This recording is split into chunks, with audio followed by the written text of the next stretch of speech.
Welcome to the Best Business Podcast. My mission is to help create 200 new multi-millionaire business owners. How? You'll do better when you know better. In my interviews, you'll hear from self-made millionaires, seven-figure business owners, authors, and world-class experts sharing how they did it so you can too without experiencing the same obstacles they did. Now, if you like this interview, please share it with a friend you think will benefit. They'll appreciate it, and I will as well. You can also connect with me on social media. Look for Daryl Urbanski, D-A-R-Y-L, Urban Ski, U-R-B-A-N-S-K-I, and add me so we can be friends. Now sit back, relax, and enjoy what I've prepared for you right here, right now. Hello, everyone. Thank you for joining us. My name is Daryl Urbanski, your host as always, and today we are joined by my friend and CEO founder at Tech Emergence, and now repeat guest on our show, Dan Faggella. Tech Emergence is the only market research and company discovery platform focused exclusively on artificial intelligence and machine learning. Dan sold his first business, which he was building when him and I first met, for 6 figures. After building his second business from $0 to $75,000 a month, we did an interview here on this show. You may want to go back and listen to that one after hearing this, and ultimately, he was doing over $175,000 a month and sold it for a 7-figure exit. Both businesses served as economic fuel for Tech Emergence, his true passion. Dan believes the most important ethical considerations of the coming 30 years will be on the creation or expansion of sentience and intelligence in technology. Tech Emergence is intended first as a vehicle to proliferate an open-minded conversation about the implications and applications of AI, simply because Dan feels it's so important. So I've asked Dan to join us here today so we could all discover what's coming in the near future and how we can align our businesses to make the most of it. So Dan, thank you for joining us, my friend. I always love our conversations. How you doing? Man, I'm doing great, Daryl. I'm excited to be here. And just to calm everybody down, too, I think it's important to note most of our chat here today will be about growing and selling a multi-million-dollar e-commerce business. AI is certainly where I am now, but we'll be hopping into your normal rigmarole right here, my good man. Now, I kind of showed them a little bit about your background, but not a lot of people know, like, where you're from or kind of family you have. Like, do you come from a family of entrepreneurs? Is this, like, are you getting grandparent, like, how to be successful at this juice, like the secrets of time or what? Yeah, not a ton, probably. So I think my dad's dad had a laundry truck. I mean, it wasn't the kind of business you could ever, sell. Right. And I think back in 1930 something, probably like more people were, or there were a lot of sort of entrepreneurs of that kind of regular fashion. Mm-hmm. And so that's kind of how he paid the bills. They were definitely not even quite middle class per se. And then my dad had a carpet store, so he sold kind of carpets and tile. We're in a really small town in Rhode Island. Which is a really small state. Rhode Island is the smallest state in the U.S., and Wakefield is an extremely small town. By itself, Wakefield's probably only 4,000 or 5,000 people. Surrounding towns, we get a little bit more, but it's definitely, unless it's the summertime, there's no reason to go down there.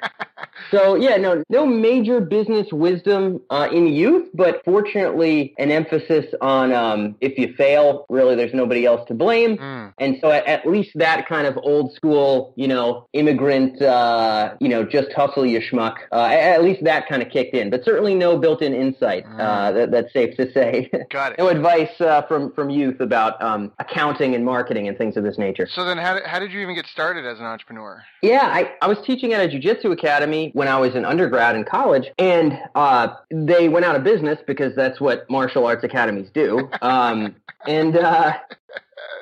And so I had nowhere to train, and I didn't want to have to drive an hour to train. So I figured, in a completely not long-term thinking way, I thought, man, I should just find a way to have a gym, and then I don't have to drive very far to train a lot and compete. So I rolled out some old wrestling mats in the back of my dad's carpet store. I traded him by paying for the electric and the heating when we were using that space, and we were using this big warehouse when the carpet store was closed down. It's like 6 o'clock at night, and just started teaching there. And then that business actually ended up turning into like a 4,000 square foot formal martial arts gym in 2 or 3 years.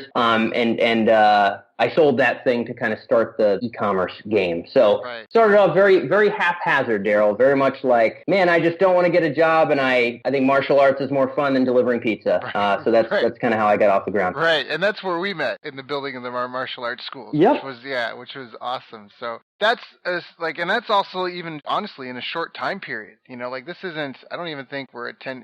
It's not been 10 years. No, not even close. I think when you and I met, I was 23. I'm now now 29. Yeah, okay. So this was actually not horrendously long ago. Yeah. Right. So for people listening, when they're trying to think like, oh, they say it takes 10 years to be successful and stuff. I mean, you can have a 7-figure exit in less than 10 years, in less than 6 years, because Dan's already had it. If you're focused and, and on it, and if maybe you don't want to exit, but you can still build a substantial business in a short period of time. It's true. I think a lot of people underestimate or overestimate what they can get done in 3, 4, 5, 6 months, but they underestimate what they can do in 1 year, 2 years, 3 years. So I think that's safe to say, and that's commonly stated in other domains like the future of technology and whatnot. We think there'll be some huge changes in the next year, but then we imagine 20 years from now it'll kind of be the same with some slight differences. Yeah, this is, I think, sort of how the human mind works. We weren't built for this originally, Daryl. We've just got to cope. So what were some of the biggest challenges for you in going through that, and from just having like a rec club to a professional business to exiting it to building a new business from scratch online this time? What were some of the biggest challenges that you faced? Yeah,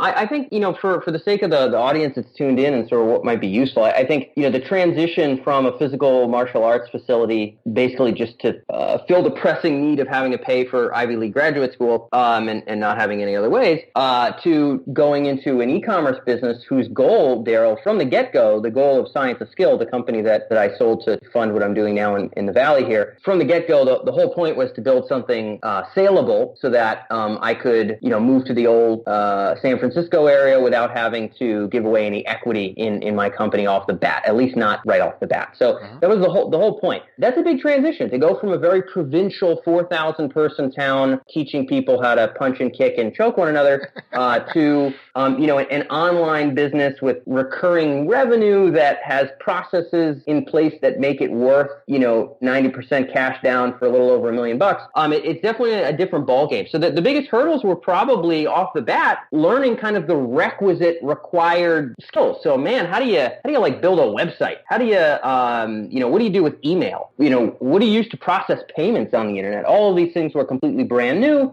So the bumbling through the tools and the bumbling through how to use the tools was, I'd say, certainly a challenge in getting started building an e-commerce business that I knew had to be multiple millions in top line. So, and that's I think you're probably striking a chord with a lot of people either that have already gone through that in whatever capacity for their business or are experiencing that right now. And how did you overcome those then? Yeah, two primary ways. One was just a lot of Googling really late at night and less sleep than I would have preferred, maybe. That's sort of one way. The other way is I've always, and I don't necessarily advise it, but I do always spend a relatively exorbitant amount on kind of consultative stuff and learning from people who've already done what I want to do. So in the martial arts world, I didn't, get my black belt under the guy down the street who taught martial arts. I drove, 4 hours to find the lightweight no-gi world champion because I also wanted to win national championships in no-gi jiu-jitsu. So kind of, do you want to learn, like there's nobody in Wakefield, Rhode Island who runs, big old e-commerce company. So for me, it was kind of finding a lot of folks. I mean, some of these people, Daryl, the people at 6th Division out of Infusionsoft, other folks in kind of the membership site space and kind of subscription revenue space. I just tried to get into as much kind of coaching as I could. So instead of having a slightly nicer apartment or, eating something other than, white bread and frozen spinach or something, I just spent all that on frantically learning from people who had gotten to whatever the next step was and just feverishly trying to implement as fast as possible. I remember we used to have our saying roof and ramen. Yeah, just give me roof and ramen and I'll blow the rest on making sure that, I can escape my provinciality. So that was that was the objective, yes. Really, really focusing on basically the mental exercise, Daryl, was number one. I mean, again, a lot of late night Googling and figuring it out because I couldn't pay for that much consulting in these early days in my earlier 20s. But, learning from whoever I could and Googling a bunch, but basically figuring out, if I were to guess what the next phase is, let's say the next phase, if I'm starting from zero in e-commerce, selling information products and training, the next phase maybe is 1 or 200,000. Who's kind of gotten there? I bet you they don't charge $1,000 an hour. I bet you I can kind of learn a little something from from them. Let's go find those people. So determining what the next phase is in a like or analogous kind of success, that became sort of my mental exercise for who I want to learn from. I love that. So you weren't trying to network with billionaires yet. You were like, let me find someone that's, doing six figures. Let me find someone that's doing $500,000. Totally. Let me find someone that's doing $1 million. Let me find someone that's doing, I got it. Big time. Yeah. And I think, look, I mean, to be honest, I can at least speak for myself. Look at talking to, Buffett about selling, subscription information products on the internet. I mean, to be honest, I'm sure I would have garnered some high level insights that I'd be grateful for. But number one, I couldn't afford an hour of Buffett's time. Number two, this is a kind of specialized thing. Like, we're talking about setting up landing pages here. I just don't think that's Buffett's ball game. You know what I'm saying? Right. So, right. It's specific, specialized experience and kind of the next phase up. This was sort of the mode of finding the mentor. Now, I have a question, because your company was the Science of Skill. For anyone who heard that, can you give them a breakdown? Like, what is the Science of Skill? Yeah, sure. So Science of Skill was essentially, and still is, I don't run the business, but we had a buyer group from Ohio, of all places in the world, who was running some software as a service businesses, selling to governments, and wanted to get into recurring revenue in a consumer space that had a faster buying cycle than governments. So they now own it. But it does the same thing. Basically, Science of Skill sells physical gear and instructional programs for self-defense and self-protection. So some of this is hand-to-hand self-defense skills, learning from kickboxing experts or grappling experts. Some of this is bladed weapon defense, so learning from people who train police officers on avoiding getting stabbed or cut or I mean the science of learning a skill and developing a skill. Yeah. Wait, what do you get? But not the company. What's the science of learning a skill? Oh, you want me to go into the actual science? Yeah. Sure. So, that was the business. But, well, interestingly enough, Daryl, there's, of course, a pretty strong crossover. So all my graduate degree stuff at UPenn was focused on kind of the cognitive science and like psychology and neuroscience of skill development. So what does it look like to get good at something? And Science of Skill was built and predicated on that. So there's a lot of interesting models and I very much don't want to bore people. Super duper don't want to do that. Anders Ericsson, founders of goal setting theory. There's a bunch of cool people to read in this regard. But there's essentially some fundamentals around what it takes to build skills. What kind of repetition is required? What kind of feedback from what kind of experts is required? How to model and simulate environments like those that you're going to be in when you need to perform otherwise. A lot of kind of tenets and principles around building skill. And a lot of this has been studied really, really, really far in depth and in kind of very basic abilities or things that are reasonably easy to study, such as playing the violin, performing in sport, memorizing numbers. These kind of tasks have had some pretty robust academic work behind them. And so there's some strong sort of theory and practice around what it takes to get good at something. And so the business Science of Skill was built on basically creating educational programs in line with a lot of those principles, in line with those same tenets. So when you say specific type of repetition, what type? Like, how do I get good at something, Dan? I got to set some goals. I got to get regular feedback at regular intervals from experts. I got to get what do you mean specific types of repetition? Yeah, so a real kind of important thing in this regard would be when you said you got to set some goals, that's often kind of the easiest place to go wrong first. The best place or the best way to set goals, the same person you want to learn a particular wonderful skill from, whether you want to win a martial arts tournaments or you'd like to grow a business, you could arbitrarily set goals just while you're dreaming in your bedroom. But a better bet would be to find the same people who've accomplished those objectives or help train other people to accomplish those objectives and consult them even in the goal setting process. So anchoring your aims to what you arbitrarily consider to be a right and requisite next step is sort of drastically improper. So if you want to be a martial arts champion in Brazilian Jiu-Jitsu, you might determine all kinds of wacky, wild things that you think, okay, well, these are my goals. I'm going to train takedowns 60% of my time. I'm going to watch competition videos 20% of my time. I'm going to make sure I'm training at least this many times a week. Kind of who are you to do that? So skill development off the bat involves the structure of training, the structure of how these skills are worked about being developed, being informed by someone who knows their stuff.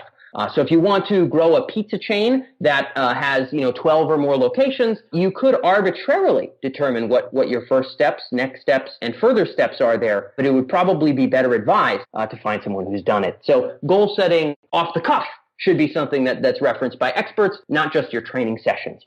Got it. Okay. So I love that. So obviously knowing the way is huge in this, as opposed to trying to sit in a garage and figure out how to defend yourself with somebody who knows nothing.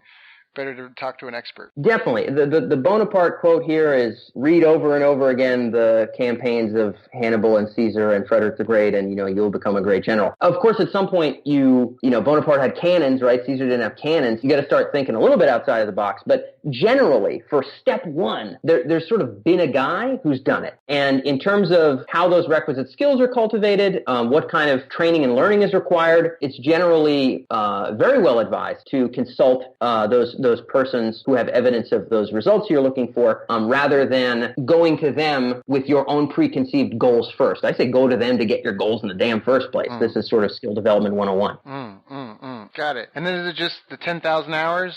You got the expert making sure you're on a path, and then you just bang out your 10,000 hours? That's 10,000 hours is like it's a perversion of Anders Ericsson's work. It's like a buzzword version of Anders Ericsson's work. Anybody who wants to read, Anders Ericsson is University of Florida, father of modern skill acquisition sort of science. There's a little bit more kind of robustness to that in terms of the structure of training and like how feedback feeds in and things along those lines. But yeah, certainly it's time. It's regularity of training. It's consistent feedback during that training. And as mentioned before, Daryl, the regimen and structure of the training and what the training is focused on should be very much informed by folks who sort of know their stuff. So if you imagine two situations, one of which is you want to become an opera singer and you live on a farm in Wisconsin and you want to stay on that farm in Wisconsin and communicate with no one, and you just have records to listen to, it is possible and conceivable, and I'm sure it has been done, that you could become an opera singer through that method. It would be better advised to determine your voice exercises, determine how much is too much training, how much is too little training from persons who are exceedingly experienced in that domain. And then to garner their feedback consistently as you're practicing your, I don't know any opera terminology, but whatever it is that those people do.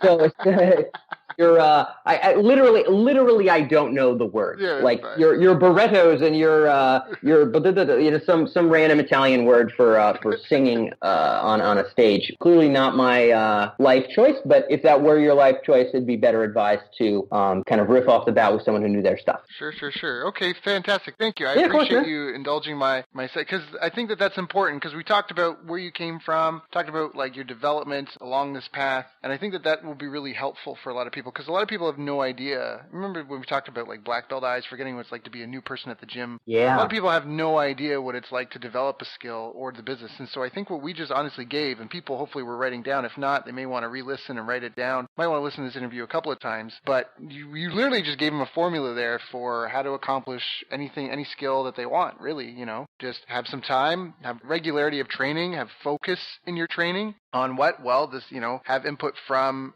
experts, top of the field experts from the get-go, from the beginning, like you said, in the planning stage, to set your expectations realistically. Yep. To tell you, make sure that you're not overdeveloping in any one area too much over another. I think that's fantastic. So, and then the regular feedback from experts as you progress. And is it multiple experts are ideal, or is it better to have one person you sync in on? I guess there's sort of debate on this in some regard. I think the hungriest people and the farthest reaching people in any given domain generally will be eager for multiple perspectives. Right. Again, the Bonaparte quote lists 4 or 5 generals, and I think for good reason.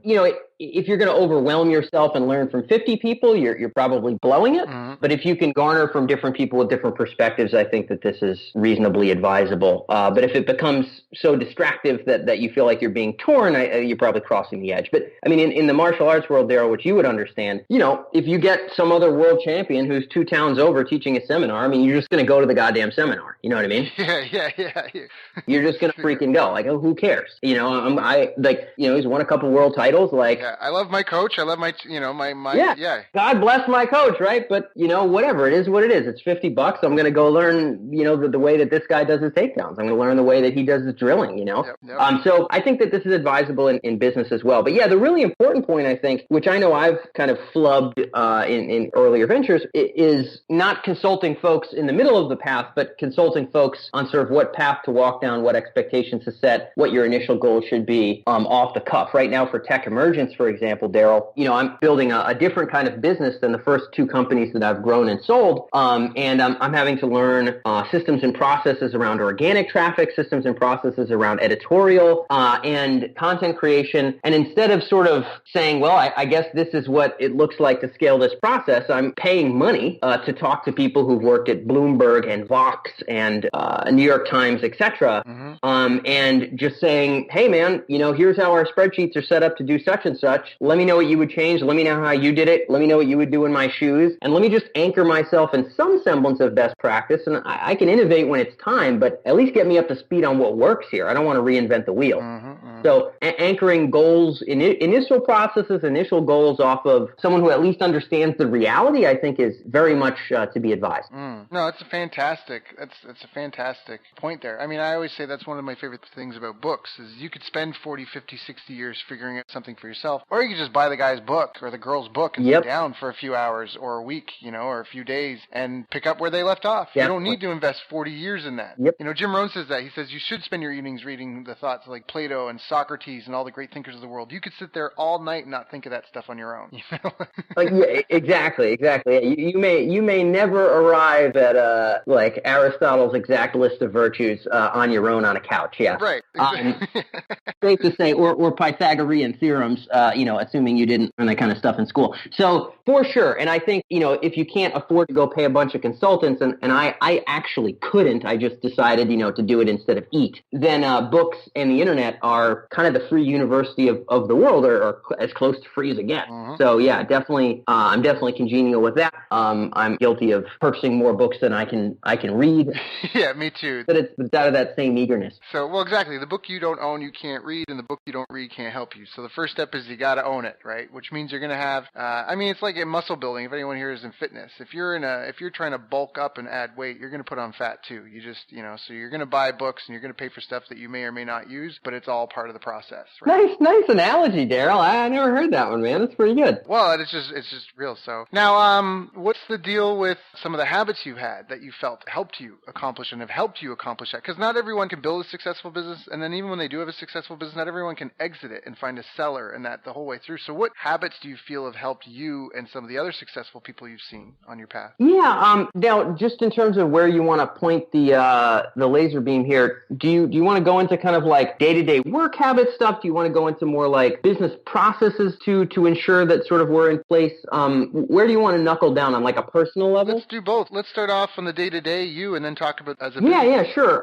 I'd be remiss to say that I invented a lot of the habits that I sort of follow through on a regular basis. This stuff has been informed by kind of the full gambit from books like Scaling Up by Vern Harnish, which is sort of case studies on large companies, like public level companies, and sort of the processes underlying business growth, to, even the David Allens of the world, Getting Things Done, which is a great book, Tony Robbins. There's all kinds of people I've learned from, but things that have stuck for me, Daryl, that I think have been helpful, and they've been helpful for me in a couple accounts, just to be clear too. So Science of Skill, again, luckily we got it past the $2 million mark in the fourth year.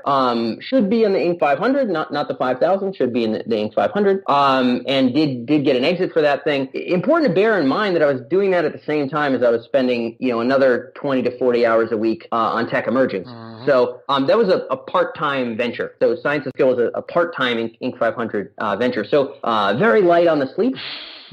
Very, very aggressive on the work, and had to figure out how to jam a bunch of stuff in. So things that were important for me and continue to be are quarterly, weekly, and daily regimens that sort of anchor on priority. Because there's 1,000 directions to go when I'm trying to, write a TED Talk and finish a piece for, Huffington Post and, hire another writer for Tech Emergence, and at the same time, finish some product launch for some new self-defense knife and, orchestrate some big email campaign in e-commerce. Like it very quickly can just become a frantic, mouth-frothing, unproductive kind of bunch of lunacy.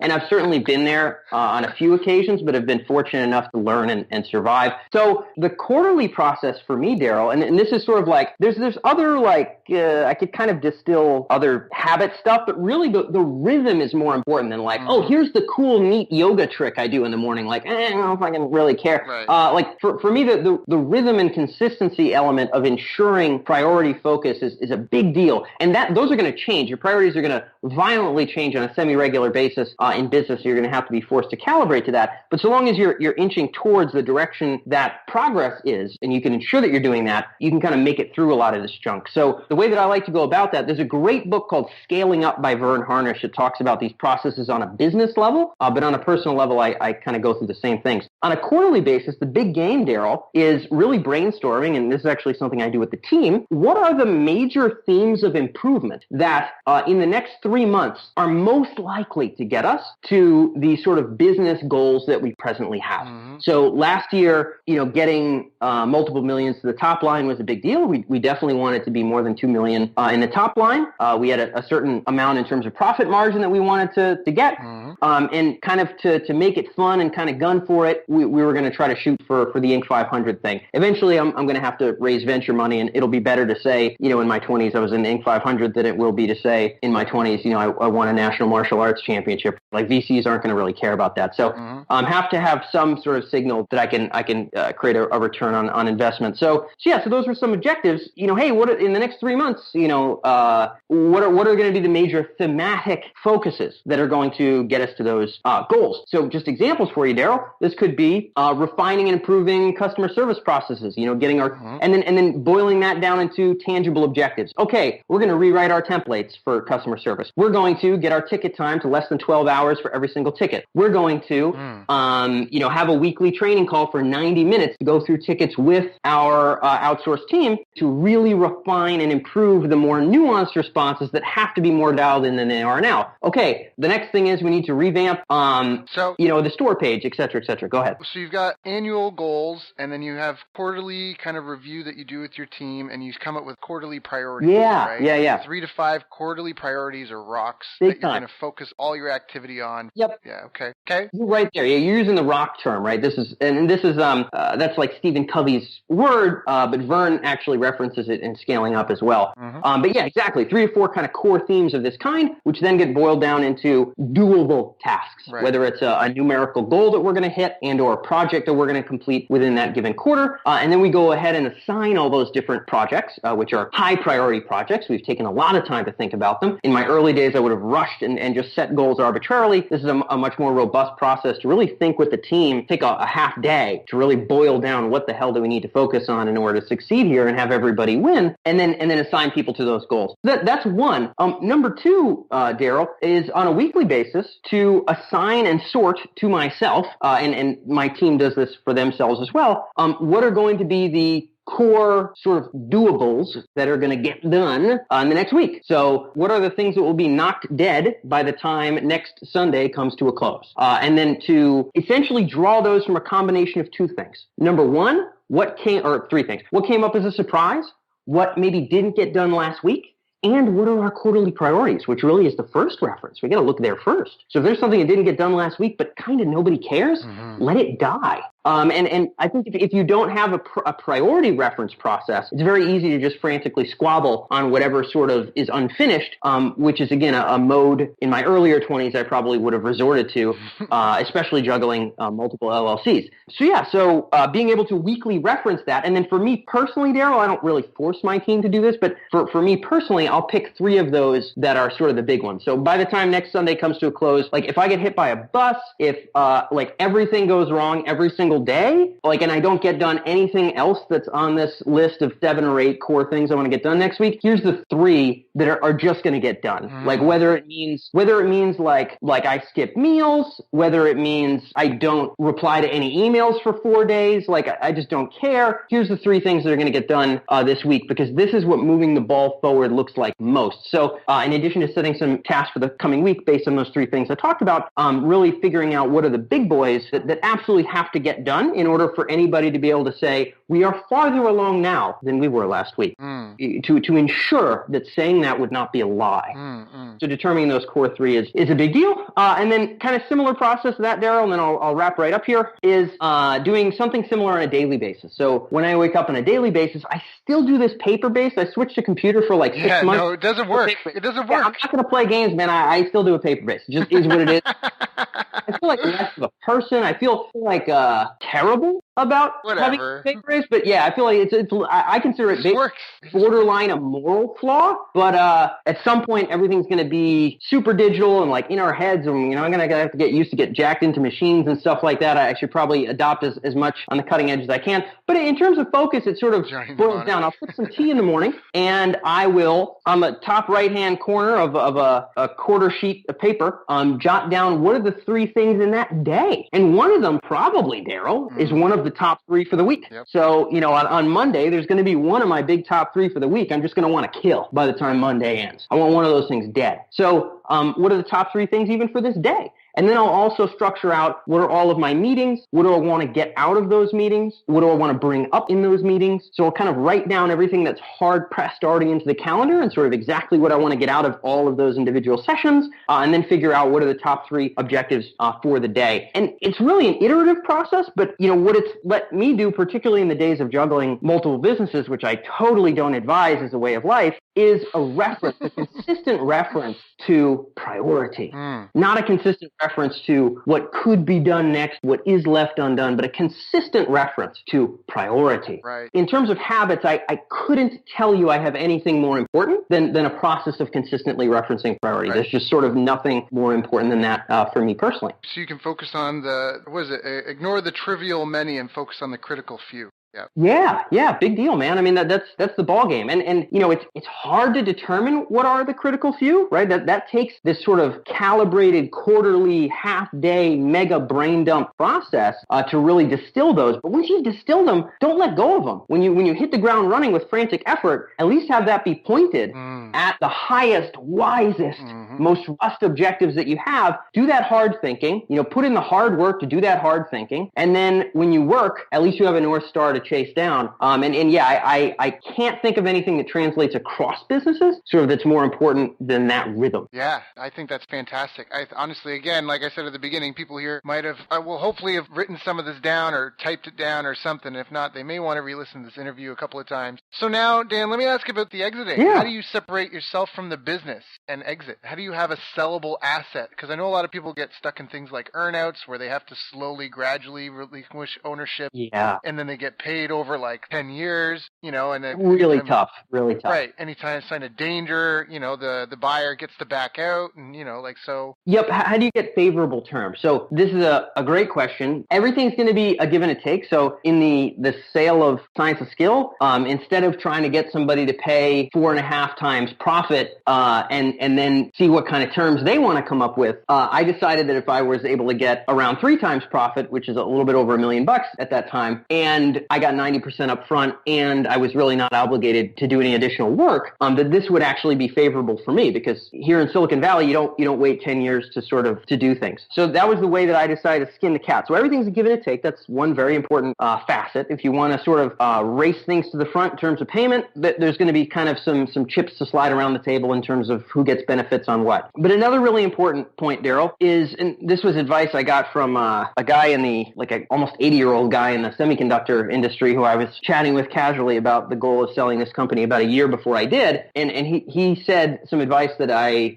very much took to heart and I think was critical to getting the business sold, which was, young man, create a list top to bottom of everything operational that you do. Everything that involves like turning gears, turning cranks to get a result out the back end. If you are meeting with someone else who is the doer, that's fine. You don't have to get rid of that necessarily. If you are advising on a weekly basis, helping the team set some goals, that's okay. You're being a director there, that's okay. But if you're doing the doing, son, then create a list, and create a list of everything that is currently being done by you. Everything that can fit under operations that slides under your name. You make a list, and over the course of the next year, you put every single one of those items under somebody else. And if you want to show up to meetings, fine. You want to help set goals? Fine. Those are what directors do. That's what an owner does, but you do not want to be a worker. And this was direction that I was surprised was never put in such a simple nutshell beforehand. And I kind of eagerly took action on. So making sure that affiliate communications, sort of merchant account communications, advertising goals and budgeting processes sort of month over month, that none of these things needed to involve me going into the spreadsheets and doing work, but instead me talking to someone every Monday, let's say, and just getting an update from them. This is what an owner does. This is what a director does. So if you're doing what owners and directors do, you're basically selling kind of an object, right? You're not selling a new job that someone else has to step into. You're selling kind of this little machine filled with people and processes, and your actual crank turning is functionally nil, other than talking to the crank turners and to the people that are in the operational roles. And fortunately, I had a great team, a team who was compensated at the exit, as I was, and who was just good at their respective roles. But in terms of like, if you are the actual person selling it, like if you're that guy, there's nothing wrong with doing operations if you don't have the goal of selling. But if you're going to sell, you stop doing operations, assuming you want cash up front, right? If you're okay with being there for half a decade, then by all means, make yourself as essential as possible to the business processes. But if you'd like a higher multiple, and if you'd like more of that in terms of cash, then it's very, very important to gradually step away. And what that meant for me, Daryl, was paying my team more to handle more responsibility, right? So guys, I was very upfront about it. They all knew I had moved out to San Francisco. Here's kind of the direction we're going. There's some of these aspects of things that I'm doing that, Dylan, I'll be training you on, and Tim, I'll be training you on. And man, this stuff is worth cash to the damn company. So, we're going to be working on compensation to sort of work with this, but, you guys are going to be dead serious lieutenants in making this business crank. And they were, and they were paid well for it. And then, we got to the exit. So that initial process by that older gentleman who was kind enough to riff with me for 20 minutes was turned into a 12-month project to free myself up. So that's kind of the same exercise I'd advise anybody else to follow. I think that's a fantastic exercise. So make a list of all the operational things you do, meetings you're going to, stuff you're getting built, or calls you're taking, all that sort of stuff, and make a list of that, and then get somebody else to do it. Dedicate a year to getting yourself off that list. Yep. And all those things on someone else's shoulder. Now, that's a really, like you said, it's a really simple nugget, but extremely profound. And I have one question. I know other people are already thinking it too. You're right. You will have to compensate your team more. How much is too much? Yeah, I think there's all kinds of ways to answer this stuff. And to be honest, we weren't a large enough, a $2 million e-commerce company for me meant one full-time employee, one part-time employee, 2 core contractors, and some folks overseas, right? Mm-hmm. That's what $2 million meant for me. So this was not a large staff where, we got 20 people on the floor, and this is just really super duper not like that. Only one full-time employee, and again, multiple millions in the top line. So luckily there wasn't as much thinking to be done here as there would be in like a consulting business or something that's very extremely human heavy. But I think on my end, it was kind of, all right, well, what does this kind of work get compensated like elsewhere, in other businesses, in other spaces? And in my case, the marketing and sales elements, so the parts of the process that I handled that involved sales were something that I was willing to pay a percent off of in terms of what the result was for the following month on profitability. So the ability to calibrate ad spend and then correlate that directly to financial results the following month. This is taking me a lot of time personally. It's also worth an exceptional amount of money to the company, one of the most valuable processes in the company. So I decided to figure out a way to make that a commissionable task. So, gauging by what's similarly paid in the industry is sort of a nice way to benchmark. I can't say, I had that many people to do that with, but for me, in my case, and this will be different for everybody, in my case, marketing, sales, driving traffic, driving front-end transactions was sort of the most important process to get off my plate. Mm-hmm. and is also very much a growth and profit tied process. And for me, if I could spend 1 hour a week in a meeting instead of 6 hours a week doing the work, that was worth paying, X% of the following month's profit to the person who completely owned that process. And if they flopped, they wouldn't get paid as much. Yep. If they did great, they did basically get double what their salary was for that month. Right. Which is nice. Still decent, yeah, which is pretty nice. So Tim, who's my right-hand man, who I think you may have met at some seminar at some point. No, we've met a bunch of time, had a bunch of calls. Yeah, Tim was like my main soldier. Tim was my boy. He had been there from day one. He really had the responsibility and the gusto. He had a natural inkling towards marketing. Mm-hmm. If there's anybody I'd want to give a chunk of what our profits would be, it would be Tim. Mm-hmm. He put in a lot of hours in the early days, and so I gave him probably a healthier portion of sales and marketing-driven profit than you probably would for anybody that you'd bring on year 5 of growing a business. But Tim was there from ground zero. So yes, it's totally handed off. Yeah, there's a development there that's worth it. It's worth it. Definitely. And it's like the ability for us to grow without me being able to directly tie myself to the growth is adding to the promise of the saleable asset. Right. In a way that more than justified commission, Well, and even on top of that, so let's say you're making a benchmark monthly income and you bring someone like this on, your income will drop in the short term, but really, even paying them that commission, your income should still be growing. Yeah, and not to mention if your time is growing, right. That's kind of nice too. Not to mention, and if you sell for a fatter multiple, that's a way to get those dollars back. So there's a lot of ways to skin the cat. In my case, it was just right to do it with Tim, and I super duper wanted to and make it more than fair. But it also definitely added to the saleability of the company, which is phenomenal. So Dan, this has been amazing. This is an interview to listen to again and again for sure. You've literally walked us through the initial stages all the way through to the exit with some fantastic tips along the path. And I know that you've got a hard stop, so I want to be really respectful of your time. Yeah. But I appreciate it. I want to say before I ask anything else, is there anything I didn't ask you that I should have asked you? To be frank, I think there's a lot of other nuance around kind of getting an exit. And fortunately, that stuff is easily Googleable. Like, like a bunch of my previous interviews have been on that and whatnot. It's easily findable on the internet. I think sort of in terms of broad translation across business, whether you're ready to sell or not, I think kind of the regimens of priority was probably the anchor point that was most important to kind of ultimately getting there. So yeah, I can't think of anything pressing that I would have said, man, you needed to ask this. So I think we kind of hit on the big stuff. Yeah, Dan, that's so awesome. I know you've got 101 other priorities right now, and I appreciate you so much coming and sharing with my audience and giving some people, this is going to be a real gift. This is going to be a life-changing gift for them, the time that you spent here. If anyone wants to reach out and connect with you, there's Tech Emergence. Is that the way that they should go to techemergence.com? Is there an email or what? Anybody can find me on, Twitter and say what's up. Probably in terms of relevance for your audience, clvboost.com stands for customer lifetime value.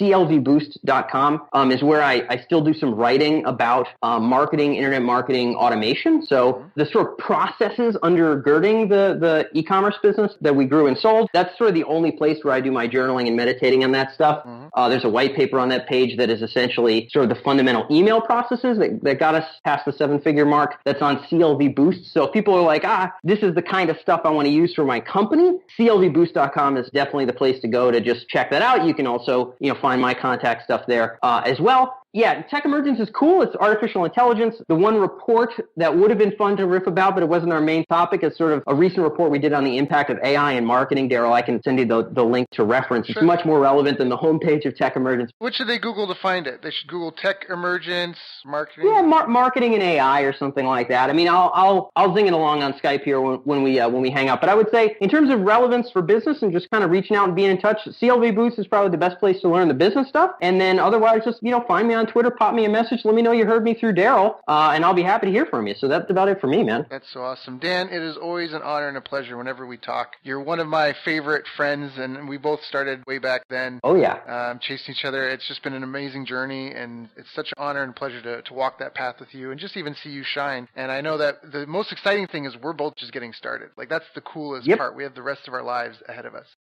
So thank you, man. I appreciate your time today. I know you got to go, so I'll let you go, but just thank you. Awesome, brother. I appreciate you having me on, man. I'll catch you soon.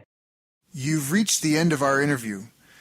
Now, first, let me thank you for listening. I appreciate and respect you more than you'll ever know. And now I'd like to ask you a couple of questions. First, what 3 lessons did you just learn? What 3 aha moments just jumped out at you? Second, what can you implement for yourself and your business in the next 24 hours? Third, what can you give to someone else to help you with, or give to them to just do it for you? Whatever it is, remember, taking action is the secret sauce to results. Now, if you think this interview would be helpful for a friend, please give them a link to it. It'll help them and it'll help me too. I'd also like to invite you to help me find out more about the challenges you're facing, your dreams, your goals, and how I can help you overcome what's holding you back. We both do better when we know better, and your success is my success. So please reach out and interact. You can visit our website, bestbusinesscoach.ca for Canada or California, where I'm from and where I'm living. You're welcome to also try out one of our paid programs. You can find us on YouTube, Facebook, and pretty much every other social media channel you can think of. You should also subscribe to the podcast, and if you're enjoying them, please leave us a nice review. It really helps. That's all for now. Once again, thank you. Take care of yourself, and remember, the world needs the best business you can build. And I believe in you. So look, I was privileged enough to sit in the room the other day and listen to Daryl present. I had the great fortune to spend some time with Daryl Abrinsky during this week, and we had an incredible 2.5-hour presentation with Daryl. Daryl was amazing. I got so many little nuggets of wisdom. I hadn't heard Daryl speak before, but what struck me from his presentation was he's one of these hidden masters in the internet marketing world who's worked on some pretty incredible launches. Daryl has a ridiculous amount of knowledge. Daryl Abrinsky's presentation was absolutely great. I really loved an incredible knowledge of numbers. He is a very articulate, very knowledgeable, very advanced marketer. Well, he talked a lot about keyword tools and how to research your niche. So it really created a lot of predictability around moving forwards in our business with the marketing and sales aspect, which is so important to any business to really see it grow. Where he walks you through step by step how to judge in detailed form how much money you could potentially make from a market based on AdWords, keyword research, and putting together quite complex Excel spreadsheets. And what I took away from it is not only understanding your niche market, but also looking at and breaking down and going, am I working with the right niche? Is there enough demand there for me to be able to reach my goals? And doing that hard research. There's a lot of gurus out there that present you a lot of the why and the what, but they don't necessarily give you the how. And what I really found with Daryl's presentation, there's no holding back. There was no holding back the screens or the curtains. Like, everything was given to really assist us. His feasibility and due diligence is incredible, and he was able to show us in a really short space of time how to cut through the overwhelm. You're giving us the exact tools that we can use to test something before we even go to start testing it by spending money on it. One of the biggest nuggets that I got out of his presentation was that when people pay, they pay attention, and when people pay a lot, they pay a lot of attention. I just love that. I think that's a great way to look at how to price yourself. And he was a great speaker, lots of energy, and it was really great to spend time with him. Honestly, phenomenal presentation. I would love to catch up with him, next time I'm in this part of the world.